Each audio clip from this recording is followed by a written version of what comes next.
យើងចេញមកពីគ្រួសារនេះអត់សំណាងយើងស្ដួចស្ដើងជាងគេបន្តិចមែនតែបើមានឱកាសធ្វើការសុំធ្វើការឲ្យអស់ពីចិត្តទីមួយកុំបោះចោលការខំប្រឹងយើងកើតមកចំគ្រួសារនេះអត់មែនសំណាងយើងមានអត់ច្រើនទេហើយបើសិនជាយើងអត់ខំប្រឹងទៀតអានឹងគឺជាសួយធំមែនតើនៅក្នុងជីវិតរបស់យើងចេញពីគ្រួសារនេះអត់តែកុំបោះចោលការខំប្រឹងរបស់យើងឲ្យសោះគ្រូខ្ញុំក៏ផ្ដាំថាភ្លៀងនៅលើដំបូលផ្ទះអ្នកមានភ្លៀងនោះក៏ធ្លាក់លើដំបូលផ្ទះយើងដែរដំបូលគេធំទឹកផ្ទះគេបបោគេមិនត្រង់ក៏បានដែរប៉ុន្តែដំបូលផ្ទះយើងតូចបើសិនជាយើងខ្នះខ្នែងជាងគេបន្តិចយើងអាចសល់ទឹកខ្លះសម្រាប់ប្រើដែរ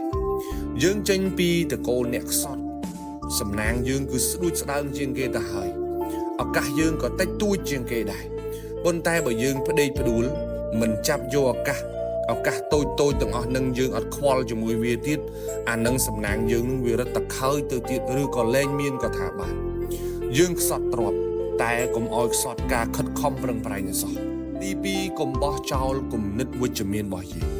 យើងកើតមកចំគ្រួសារនេះអត់មែនតែកុំបោះចោលស្មារតីវិជ្ជមាននៅក្នុងខ្លួនយើងឲ្យសោះទទួលស្គាល់ថាយើងកើតចេញពីគ្រួសារនេះអត់វាពិបាកខ្លាំងណាស់ពិបាកសពពិបាកគ្រប់សម្ពាធក៏ច្រើនសម្ពាយក៏ច្រើនអំរែកក៏ធំ